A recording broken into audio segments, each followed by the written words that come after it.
עשינו את זה, הפעם נעשה את זה יותר מהר. בקורונה, כך היה במאבק. מתי בפעם האחרונה הקשבתם לפוליטיקאי ואשכרה האמנתם למילה שיוצאת לו מהפה? אנחנו חיים בעידן שבו חוסר אמון הפך להיות הטבע השני שלנו.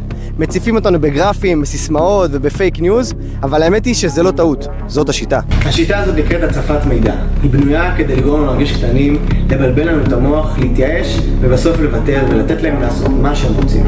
כשהציבור מפסיק לשאול שאלות, כולנו מפסידים. אבל אנחנו לא מוכנים לוותר יותר על העתיד שלנו. נמאס לנו מתשובות לעוסות, מפייק ניוז ומהצהרות חסרות בסיס. אנחנו דור שרוצה להביא את התשובות בעצמו. דור ששואל למה, אבל לא מחכה לתשובה. ובדיוק בשביל זה אנחנו בונים את דור ה-Y. פלטפורמת ה-AI הראשונה בישראל שמחזירה את הכוח ואת הנתונים לידיים שלנו. זה הסוכן הפוליטי הראשון בישראל. המערכת הזאת לא עושה תשובות ולא לוקחת צד פוליטי.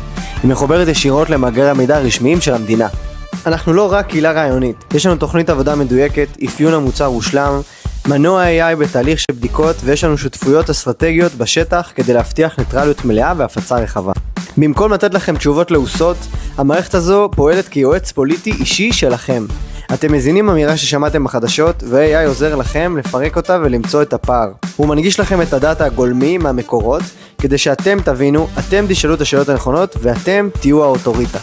כדי לשמור על המערכת נקייה מהטיות או אינטרסים פוליטיים, אנחנו לא לוקחים שקל, לא ממפלגות ולא מפוליטיקאים, ואנחנו נסמכים בעיקר על שותפויות ועל התרומה שלכם.